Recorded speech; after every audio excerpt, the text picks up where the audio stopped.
Hey, it's ordinary old guy in the old garage gym in street clothes.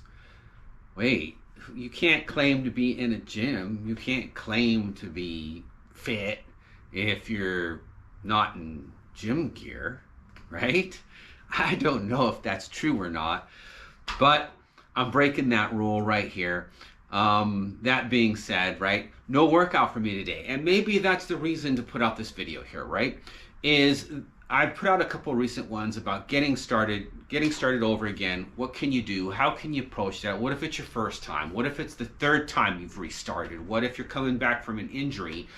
Do you do the same things that you always did? If you're new, are you following this program and this routine? And how strictly and how diligently are you going to do that? And what other big factors? I've made some videos on things that I think are super important when you actually do that and when you've relived that. And at 50 plus, for me, several times coming back after taking breaks or hiatuses where life happens, and then trying to get back in shape or get back to where I was or improve where I was. You know, most of those times I kind of went back to what I was used to doing in those same routines, and I don't know if it's beneficial to do that. So today's piece is about making sure that you are paying attention to what's happening to you. I've talked about, okay, you can pick all kinds of different routines that are great ways to process and do your work. And let's say you do a workout and you just start. It's your first time, it's your first time back, and you work out really hard. And I don't care if you did 100,000 reps or if you did, low reps with heavy weight, whatever you chose to do. And then you're checking in with yourself, your body. And how's your body feeling? Are you sore? Are you sore like maybe when you were a kid and the first time you did a bunch of push-ups, and then the next, that later on your friend pokes you in your chest and you're like, like it hurts, right? Because, oh my gosh, the muscles had to do something that, they're not really particularly used to doing. Are you getting that experience? Are you feeling tight? Are you feeling soreness or stiffness? This is really a time to pay attention to your body as best you can. This is a mistake I've made over and over again, not listening to my body, whether it's soreness, extreme soreness, tightness, pain. Even when I knew, okay, something's not right, trying to push through that, work around it, things like that. They may have been good times to maybe take a break and then maybe in an injury perspective, oh, maybe I should get this checked out instead of like, oh, it'll be fine and it'll go away, right? As a lot of people do. And the other piece here is like, okay, just being able to identify that. Again, rest, relaxation, mentality. Again, one of my top pieces is track everything so you can see where you are. So is it okay to get started and take a break? I don't think so. That doesn't mean I'm not going to take a break. And what I'm meaning here is, from everything I've ever been told or heard from anybody else, you want to start off, you want to have your routine, you want to develop a habit, you want to get consistent, and so that's what you want to focus on, and you want to do it. And there's going to be days and times when you don't feel like doing it. And how do you get yourself in there? Or even if you just go through the motions, or you take the mentality, well, something's better than nothing. Those are things that are all very important. And I agree 100% with all of that, because it can be a slippery slope to sit there and go, well, I don't know. I'm still a little, I don't know. I'm going to take some more time off. And your routine really doesn't get very established, where you just stop again, these different things, where maybe, the goal here is progression. But I have a different viewpoint now. I don't know how many other people do this, but you look at lifting weights or getting strong or being fit as a sprint activity, meaning you want to get there as fast as possible versus a marathon activity, right? If you were actually going to run a marathon, it probably wouldn't be a great idea to run as fast as you can as soon as it starts. You want to set yourself up. But who knows? I don't know. I don't run marathons. But I know that's how I've approached fitness and weight training in particular. More, faster, as much as possible. And it comes with some drawbacks. So at this stage, what is the big harm? This is a debate here, and this is an experiment. So I don't know. I don't think I've heard anyone talk about this.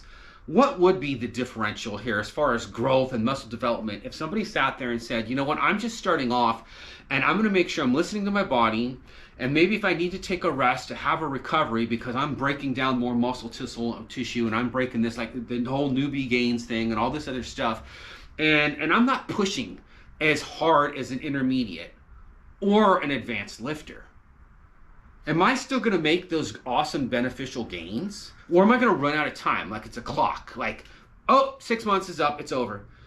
Now you're done, right?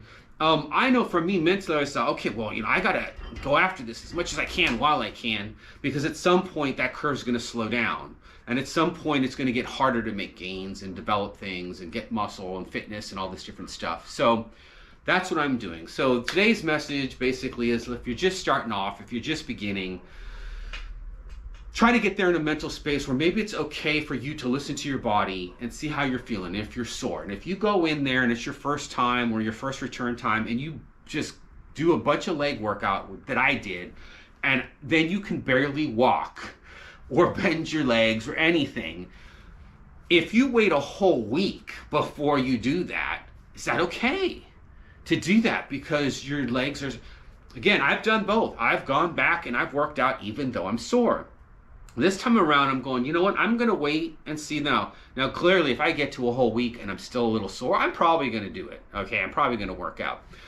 But if you understand what I'm saying with that, this idea of also the pain process and your body being able to recover, especially if you're older, especially if you're coming back from an injury. And maybe if you're younger, we're just starting off, this is a non-issue, okay? But long-term wise, maybe it's better off to go ahead and ride that out. Maybe those gains will sustain longer over time if you're not beating the living daylights out of your body, trying to make it do something that, yeah, it can do, but it's not its natural thing. It's not what it really wants to do, right? We're not born and we lift a tissue box and we get jacked, or our biceps are 21. No, it's not set up that way, because we have to conserve energy as a species so we can live, okay? So think about that. Think about your mindset, your mind place, where are you at with that? What's important for you there? So that's today's message. That's why I am in regular clothes and I'm not going to work out today. Oh my gosh. Does that mean everything's wasted and it's all gone? No, it's not. Rest is just as important. Lots of other YouTubers talk about this in different forms. I think Renaissance Periodization just talked about something recently around this. I know other of the guys in the past and stuff. And again, you're probably not gonna have Christopher Bumstead working out, and his friend comes up and pushes on his chest. He's, oh, I'm so sore. I just don't think it's gonna be that crucial. He's such an advanced person. So how can you then model yourself in that fashion? That's a mistake I've made. I started off and I'm like, I want to be like this guy. I'm gonna follow this guy's routine. No. It's a lot different when you're restarting, so keep that in mind, and just take the knowledge of all those other great people that I've mentioned in some of my past videos, whether it's Athlete X or Jeff Nippard, who posted some great stuff recently. Buff dudes haven't put something out for a while. Renaissance Paradise is always putting stuff out constantly. And some of the other people that I've mentioned before, search them out, look at what they're doing. From the beginning standpoint, if you're a beginner, I would say Jeremy Ethier. He's a great resource as far as he's a natural guy who's walked the walk, and he's doing it. So that's another person, right, that I would throw out there. So anyways, thanks for stopping by.